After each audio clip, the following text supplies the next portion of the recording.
Buenas noches, profesor. Hoy día le voy a presentar cómo uno se tiene que lavar las manos correctamente. Primero que todo, se enjuaga las manos suavemente. Después se coloca el jabón, o jabón abundante, por lo menos. Y después se frota las palmas de las manos. Después se frota la parte de atrás. Y terminando de frotando, se frota la parte de los dedos, entre medio de los dedos, y entre medio de la parte dentro de los dedos. También los pulgares se frotan bien los pulgares, porque son la parte que tiene más gérmenes.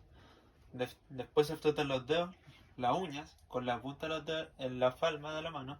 Después de esto se quita el jabón con agua y con un paño limpio se seca las manos.